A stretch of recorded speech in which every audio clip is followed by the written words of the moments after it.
biarin aja. Dia masih mau bermain drama, dia masih mau berbohong, silakan.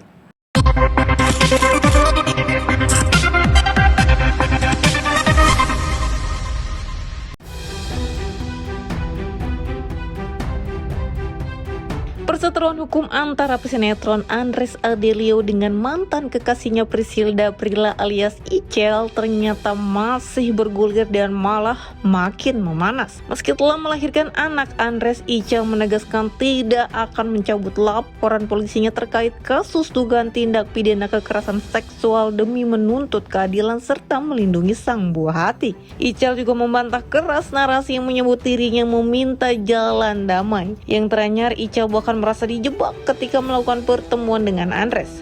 Tak hanya itu, Icel menyebut dirinya dipaksa menandatangani notulen pertemuan yang berisi persetujuan uang nafkah sebesar 3 juta rupiah. Ada beberapa kejanggalan saat pertemuan itu. Yang pertama, pembuatan notulen ini dibuat ada beberapa poin yang tidak disampaikan semestinya oleh pengacara saya yang lama. Dan notulen ini juga dibuat pada saat Icel sendiri lagi ke toilet. Jadi ini ditulis tangan ya teman-teman. Ditulis tangan, jadi pas Icel ke toilet, pas udah kembali, notulen ini sudah jadi. Yang Icel permasalahkan adalah di sini poin yang tidak disampaikan tadi, dan yang kedua adanya nominal sebesar 3 juta yang tidak disetujui, maksudnya tanpa persetujuan Icel. Dari sini aja banyak pernyataan-pernyataan yang lucu gitu. Jadi ini saya bingung yang nulis ini paham hukum atau enggak. Kadang saya bingungnya kok pengacara bisa-bisanya main dua kaki, ini menurut saya seperti itu ya, dugaan saya. Jadi kenapa sih harus seperti itu? Kalaupun mau damai, kenapa harus dipertemukan langsung tanda tangan? Proses pengadilan aja ada mediasi pertama, mediasi kedua, ya nggak? Agar apa? Pihak pertama dan kedua tuh menemui titik temunya. Kalau seperti ini kan kayak suatu kesengajaan. Satu itu, masuk akal apa enggak? Gimana ceritanya? Yang nulis perjanjian damai itu lawyernya dia. Oke? Tapi dia bilang dia lagi di toilet. Selama apakah dia di toilet? Itu kan poinnya ada banyak. Make sense apa enggak? Satu. Kedua, mungkin enggak sih, dia kan bukan anak kecil. Masa ada sesuatu hal yang besar harus ditandatanganin terus dia nggak baca dulu? Gitu lah. Jadi menurutku kemarin dia preskon kalau nggak salah 30 menit ya? Iya. Kurang lebih 30 menit. Aku bersyukur, alhamdulillah. Secara nggak langsung dia udah nunjukin siapa dirinya. Dia udah nunjukin bagaimana karakter aslinya. Gitu lah. Karena menurut aku luar biasa kok bisa nyalain lawyer sendiri.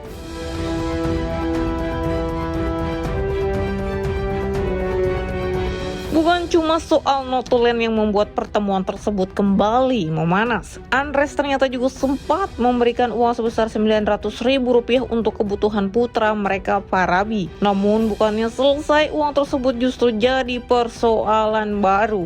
Icel tak terima ketika uang 900.000 rupiah itu diklaim sebagai bentuk tanggung jawab Andres untuk kebutuhan Farabi selama 6 bulan sejak sang buah hati lahir. Tak tanggung-tanggung di depan media, Icel pun mengembalikan uang tersebut ke Andres. Dia mengklaim dia sudah tanggung jawab. Kalau misalkan uang 915.000 itu dia bilang atau dia mengklaim itu adalah sebuah tanggung jawab, Icel dengan senang sukarela akan mengganti.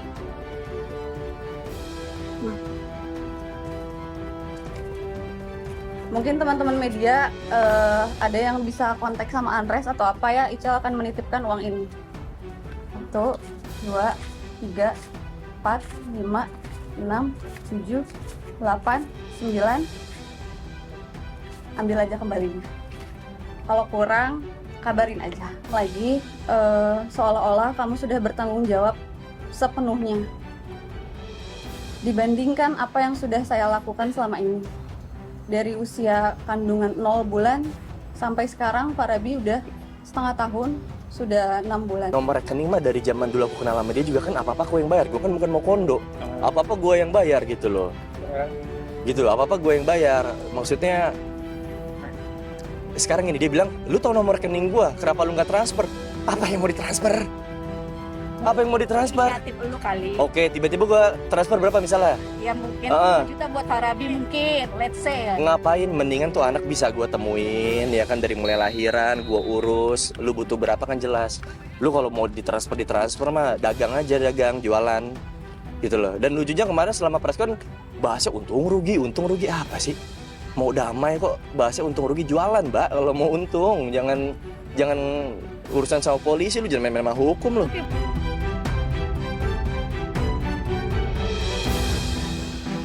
Andres dan Ical sama-sama saling mengklaim memegang kebenaran. Entah siapa yang berbohong dan siapa yang memutarbalikkan fakta.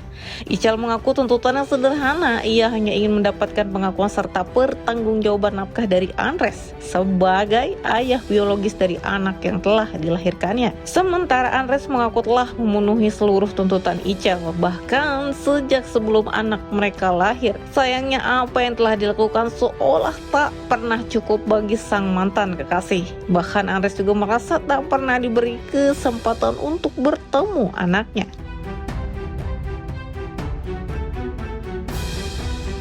Sudah ngajak damai duluan, akunya pihakku mau menerima damainya, iya kan? Sama-sama udah tanda tangan, kok masih ada yang kurang lagi? Kok bisa dia udah tanda tangan, lawyernya yang nulis loh. Setiap poin lawyernya yang nulis. Kok bisa? Mau diganti lagi? Kok bisa preskon bilang ini itu, Masya Allah, gue bilang luar biasa ini orang. Dibilang tekanan tadi kak, maksudnya ini kan yang semuanya kan agendanya yang megang tuh kertas kan lawyernya dia, Pak Santo. Gitu loh, jadi nggak mungkin lawyer sendiri neken klien gitu loh.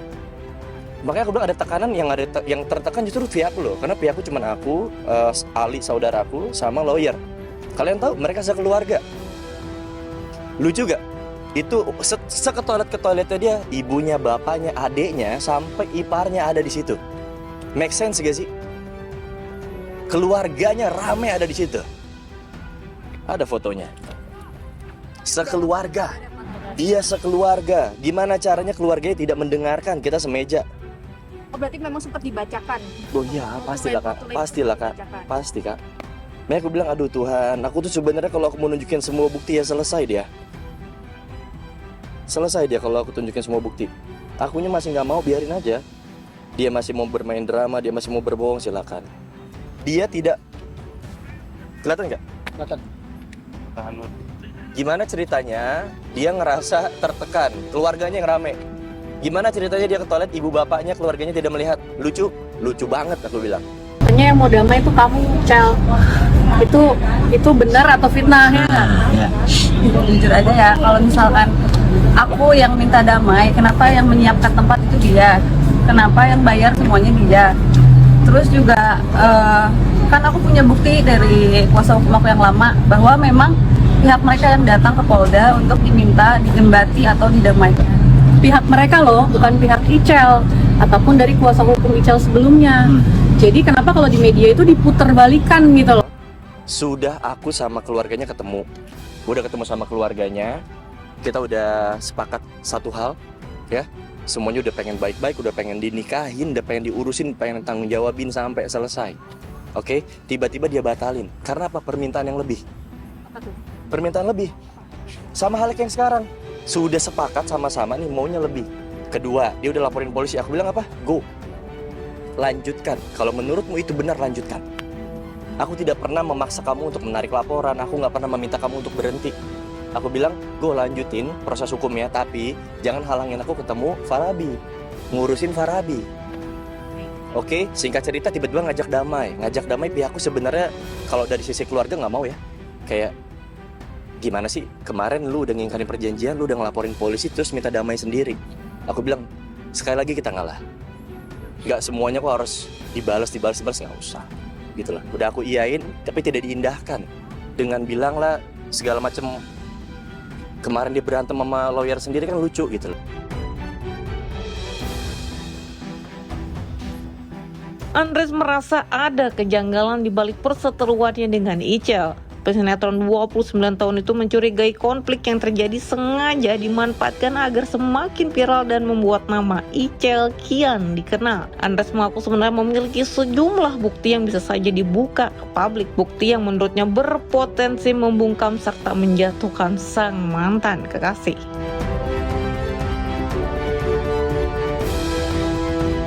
Baru spill dikit banget aja, dia udah diserang sekarang. Maksudku gimana ntar gue keluarin semua bukti. Udah diem, jangan berisik gitu loh. Lu tuh udah mau diurusin dari awal, tapi lu gak pernah puas. Gua gak tahu tujuan lu pengen terkenal, pengen viral, atau lu punya indikasi lain, gua gak paham. Tapi yang pasti introspeksi diri lah. Introspeksi diri ya, jadi dewasa aja lah, layak kayak orang tua gitu. Kasihan anak. Silahkan aja. Bukti yang dia punya dari dulu kan selalu bilangnya saya akan buktikan ini. Tapi sampai sekarang kan belum. Cuman kalau memang ada buktinya silahkan gitu. Mau laporin saya ke polisi pun silahkan gitu. Saya nggak masalah. Dari awal yang berjuang mati-matian tuh siapa sih kalau bukan saya? Yang anak sakit yang ada siapa? Dia makan, dia udah mulai makan.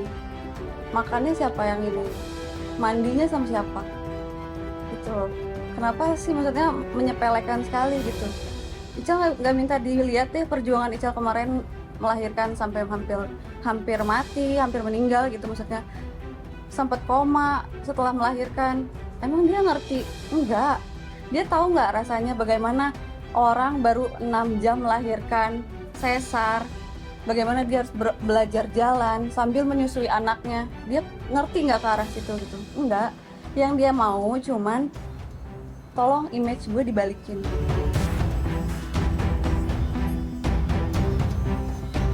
Wajar jika Andres mulai lelah dengan perseteruannya dengan Icel. Wong sejak kasusnya viral, Andres kehilangan banyak pekerjaan dan namanya dicap jelek oleh publik.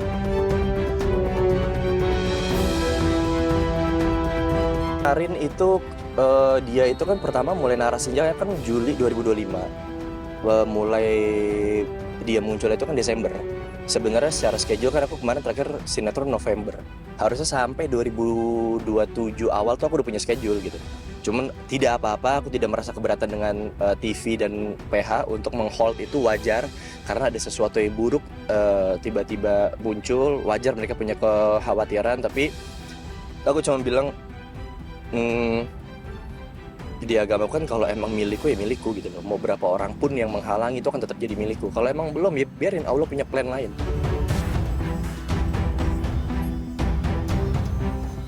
Andres mengaku benar-benar berada di titik terendah dalam hidupnya. Bukan hanya nama baik dan reputasi yang ikut tercoreng, pekerjaan yang selama ini menjadi sumber penghasilannya pun ikut terdampak. Tak pelak Andres merasa harus melawan. Ia mengaku siap melaporkan balik Icel ke polisi.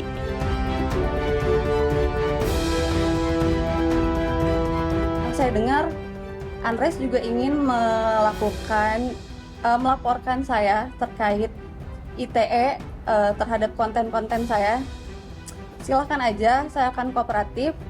Dan juga saya rela kalau misalkan harus dipenjara apabila itu memenuhi tanggung jawab anak saya, hak-hak dia sebagai anak. Bahkan saya rela mati untuk dia. Bilang hukum urusan Allah deh gitu loh. Gue nggak pernah mau balas-balasan, cuman ini jujur inisiatif dari pengacara aku. Dia udah sangat geram. Pres ini manusia sih udah keterlaluan sih, kata dia. Apa bang, udah biarin aja. Gue sih nggak bisa ya, kata dia kayak gitu. Laporin balik aja yuk gitu. Tapi kalau dari aku pribadi sih, karena kasihan. Dia punya anak soal. Dia punya anak kalau kenapa-napa. Masalahnya buktinya gampang banget buat masukin dia. Bukti-buktiku gampang banget buat masukin dia. Aku bilang kayak jangan deh, orang punya anak kasihan. Kalau dia kenapa-napa kan anaknya udah urus. Tidak mau.